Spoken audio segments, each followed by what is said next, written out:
அன்பின் இரட்சகர் இயேசு கிறிஸ்துவின் நாமத்தில் வாழ்த்துக்கள். சங்கீதம் 144 அதிகாரம், தாவீதின் சங்கீதம். வாழ்க்கையில் அனைவருக்கும் போர்க்களம்தான், விசுவாசிகளுக்கோ பெரும் போர்க்களம்.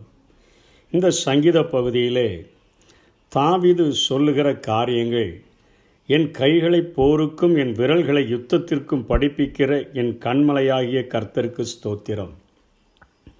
அந்த நாட்களிலே தாவீதை ஆண்டவர் ராஜாவாக ஏற்படுத்தி இஸ்ரவேல் தேசத்தினுடைய எல்லைகளை பெரிதாக்கும்படியாக தாவீதினால் செய்யப்பட்ட அத்தனை யுத்தங்களிலும் தாவீதுக்கு ஆண்டவர் வெற்றியை தந்ததை நாம் பார்க்கிறோம். அதனால்தான் தாவீது சொல்லுகிறார், என் கைகளை போருக்கும் என் விரல்களை யுத்தத்திற்கும் படிப்பிக்கிற என் கண்மலையாகிய கர்த்தருக்கு ஸ்தோத்திரம். எல்லைகளை பெரிதாக்கும்படியாக அவருக்கு கொடுக்கப்பட்ட பணிகளின் மத்தியிலே அதை நிறைவேற்ற முடியாதபடி அவர் சந்திக்கிற போராட்டங்கள் இரண்டை குறித்து இங்கே தாவீது சொல்லுகிறதை நாம் பார்க்கிறோம். 2 காரியங்களை அவர் சொல்லுகிறார். 5ஆம் வசனத்திலே, கர்த்தாவே, நீர் உமது வானங்களை தாழ்த்தி இறங்கி பர்வதங்கள் புகையும்படி அவைகளை தொடும், மின்னல்களை வரவிட்டு சத்துருக்களை சிதறடியும், உமது அம்புகளை எய்து அவர்களை கலங்கடியும்.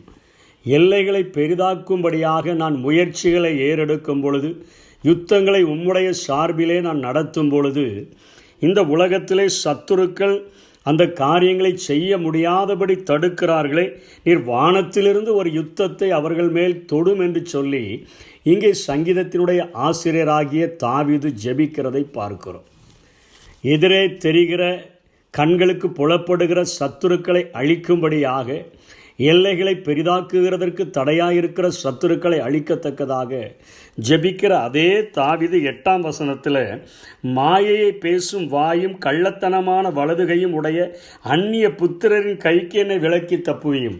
இப்படிப்பட்ட உம்முடைய ராஜ்ய விரிவாக்கத்திலே பணியாற்றுகிற என்னுடைய வாழ்க்கையிலே கள்ளத்தனமான வலதுகையையும் மாயையை பேசும் வாய், சதி செய்கிறவர்கள் என்னோடு கூட இருக்கத்தான் செய்கிறார்கள்.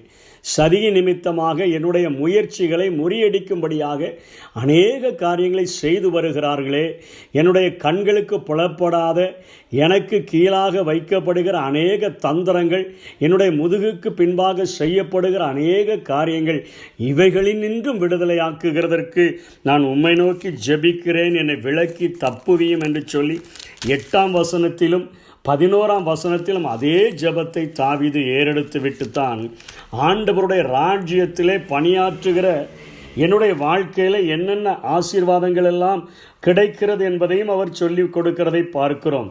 அப்பொழுது எங்கள் குமாரர் இளமையில் ஓங்கி வளருகிற விருட்ச கன்றுகளைப் போலவும், எங்கள் குமாரத்திகள் சித்திரம் தீர்ந்த அரண்மனை மூளை கற்களைப் போலவும் இருப்பார்கள்.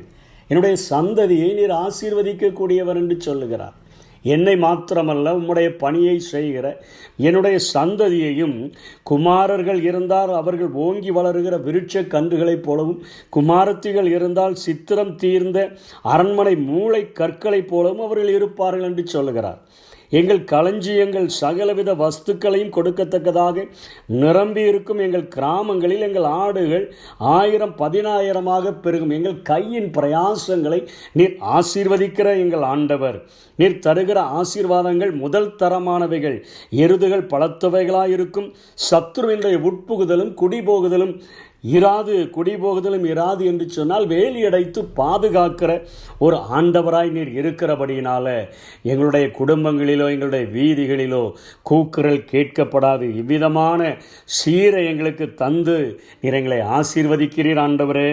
கர்த்தரை தெய்வமாக கொண்டிருக்கிற ஜனம் எல்லாரும் பாக்கியம் உள்ளதென்று இந்த சங்கீத பகுதியை முடிக்கிறதை பார்க்கும். அவர் தன்னுடைய வாழ்க்கையை வைத்து, ஆண்டவர் தனக்கு கொடுத்த பொறுப்பை வைத்து, ஆண்டவர் அவரை ஒரு ஆடு மேய்க்கிற நிலைமையிலிருந்து அழைத்து அபிஷேகத்தை அவருடைய தலையின் மேலே வைத்து இஸ்ரவேல் தேசத்திலே ஒரு பெரிய பொற்கால ஆட்சியை கொடுக்கும்படியாக, இஸ்ரவேல் தேசத்தினுடைய எல்லைகளை விரிவாக்கத்தக்கதாக அவருக்கு பணியை கொடுத்திருக்கும் பொழுது, அதை செய்ய முயற்சிக்கும் பொழுது அவருடைய வாழ்க்கையிலே கண்களுக்கு தெரியாத எதிரிகளும் கண்களுக்கு தெரிந்த எதிரிகளும் தாக்குகிறதை அவர் ஆண்டவரிடத்தில் முறையிட்டு அவர்களை ஜெயிப்பதற்காக அவர் ஆண்டவருடைய சன்னிதானத்தில் வேண்டுதல் செய்கிறதை பார்க்கிறோம். இன்றைக்கும் ஆவிக்குரிய வாழ்க்கை வாழுகிற விசுவாசிகளாகிய நமக்கும் பவுல் அப்போஸ்தலன் எழுதுகிறார். எபேசியர் 6:11 நீங்கள் பிசாசின் தந்திரங்களோடு எதிர்த்து நிற்க திராணி உள்ளவர்களாகும்படி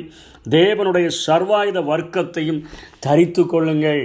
அங்கே அவர் சொல்லுகிறார், என்னுடைய கைகளை நீர் போருக்கும் என்னுடைய விரல்களை யுத்தத்துக்கும் பழக்குவிக்கிற என் கண்மலையாகி ஆண்டவர் தாயாபரர் என்று சொல்லுகிறார். என் லவ்விங் காட், என்னை நேசிக்கிற என் ஆண்டவர் எனக்கு இப்படிப்பட்ட ஒரு பயிற்சியை கொடுத்து எல்லைகளை பெரிதாக்குகிற ஒரு பொறுப்பை கொடுத்திருக்கிறார்.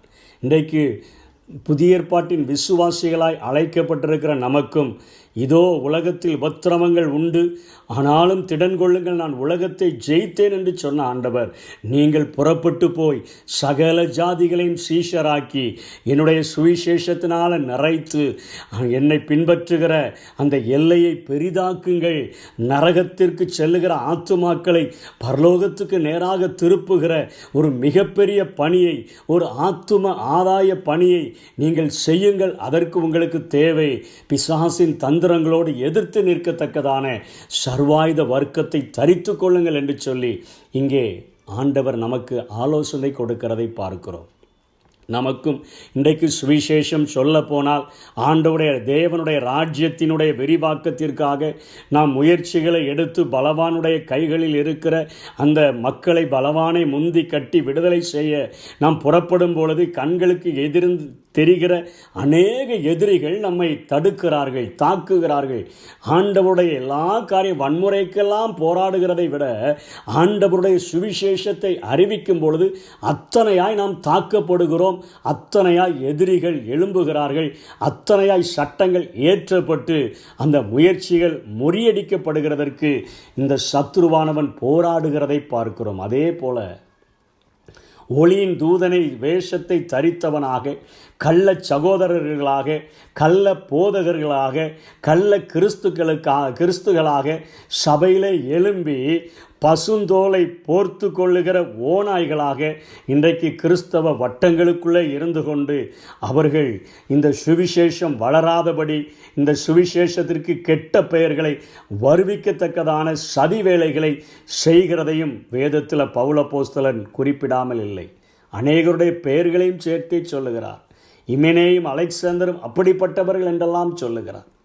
ஆண்டவருடைய பணிக்காக நான் புறப்பட்டு செல்லும் பொழுது அவர் ஒரு எபேசு சபையிலிருந்து விடைபெறும் பொழுது சொல்லுகிறார், நான் 3.5 வருட காலமாக வெகு தாழ்மையோடு மிகுந்த கண்ணீரோடு நான் உங்களிடத்தில் போதித்ததை நினைத்து கொள்ளுங்க. நான் போன பின்பு உங்களை தப்ப விடாத ஓநாய்கள் உங்களுக்குள்ளே வரும். அவைகள் ஓநாய்கள் உங்களுக்குள்ளே வந்து கள்ளத்தனமான போதனைகளை கொடுத்து, சீர்கேடுகளும் கிளவி பேச்சுகளுமான போதனைகளை கொடுத்து உங்களை வழிதவறி போக செய்துவிடும் சதிகளும், அவர் இன்னொரு இடத்துல சொல்கிற பட்டணங்கள் தோறும் எனக்கு கட்டுகளும் காவல்களும் வைக்கப்பட்டிருக்கிறது என்று சொல்லி ஆவியானவர் சொல்லுகிறத மாத்திரம் நான் அறிந்திருக்கிறேன் என்று சொல்லுகிறார். அநேக நேரங்களில் பாடுகள், அநேக நேரங்களில் வேதனைகள், அநேக நேரங்களில் உபத்திரவங்கள், அதோடு கூட இணைத்து சொல்லுகிறார் கள்ள சகோதரர்களால் வந்த சேதங்கள் என்று சொல்லுகிறார். சதியிலும் மாட்டிக்கொண்டேன், எதிரே தெரிகிற சத்ருவினாலும் அடிக்கப்பட்டிருக்கிறேன். இவைகளின் மத்தியில் நான் சோர்ந்து போய் உட்காரவில்லை. என் ஆண்டவருக்காக, தேவனுடைய ராஜ்யம் விரிவாக்கத்திற்காக நான் எதற்காக பிடிக்கப்பட்டனோ அதை நான் தொடரும்படியாக, நான் ஆசையாக அதை நான் அடையும்படி ஆசையாய் தொடருகிறேன் என்று சொல்லுகிறார். ஆண்டவருக்காக, அவருடைய சுவிசேஷத்திற்காக நான் பானபலியாக வார்க்கப்பட்டு போனாலும் என்று சொல்லியெல்லாம் ஆண்டவருடைய சுவிசேஷ ராஜ்யத்திற்காக ஓயாது உழைத்த பவுலை நம்முடைய வாழ்க்கையில் முன்னாடி நிறுத்தி கொண்டோம் என்று சொன்னால், தாவீது அவர் வாழ்ந்த நாட்களிலே எத்தனையாய் அவர் யுத்தங்களை செய்து எல்லா யுத்தத்திலும் வெற்றி பெற்று ஆண்டவருக்கென்று அந்த இஸ்ரவேல் தேசத்தை பெரிதாக்கினாரோ, அதே போல பவுல் அப்போஸ்தலன் புதிய ஏற்பாட்டின் நாட்களிலே ஆண்டவருடைய ராஜ்யங்கள் பரம்பத்தக்கதாக அவர் எத்தனை அயராது உழைத்தார் என்பதை நம்முடைய மனதில் கொண்டவர்களாக கடைசி நாட்களில் வைக்கப்பட்டிருக்கிற நாம் நமக்கு எதிராக எழும்புகிற சதிகளையும், நமக்கு விரோதமாய் எழும்புகிற சத்துருக்களையும் விழத்தள்ளி சர்வாயுத வர்க்கத்தை தரித்து கொண்டவர்களாக இன்றைக்கு நாம் போரிடுகிறதற்கு நாம் நாம் ஜெயிப்பதற்கு, ஆண்டவருடைய சுவிசேஷத்தை கொண்டு செல்கிறதற்கு நாம் அழைக்கப்பட்டிருக்கிறோம். நாம் ஜெபத்திலும் வேத வாசிப்பிலும் கர்த்தரை தேடுகிறதிலும் ஐக்கியத்திலும் நாம் உறுதியாக தரித்திருந்தோம் என்று சொன்னார். நிச்சயமாக ஆண்டவர் நமக்கு கொடுத்த மிகப்பெரிய பணியை அவருடைய வருகைக்கு முன்பாக நிறைவேற்ற முடியும். அவருடைய கரங்களினால் இம்மையிலும் மறுமையிலும் நாம் ஆசீர்வாதங்களை பெற்று கர்த்தரை தெய்வமாக கொண்ட ஜனம் எத்தனை பாக்கியம் உள்ளது என்கிற சாட்சியை பெற்றவர்களாக இந்த உலகத்தில் ஜீவிக்க முடியும். அப்படிப்பட்ட கிருபைகளை தேவன் நமக்கு தந்தருள்வாராக. ஆமென். ஆசையாய் தொடர்ந்து ஓடுகிறேன், ஆசையாய் தொடர்ந்து ஓடுகிறேன். எதற்காக பிடித்தாரோ அதை நான் பிடித்துக் கொள்ள ஆசையாய் தொடர்ந்து ஓடுகிறேன். எதற்காக பிடித்தாரோ அதை நான் பிடித்துக் கொள்ள ஆசையாய் தொடர்ந்து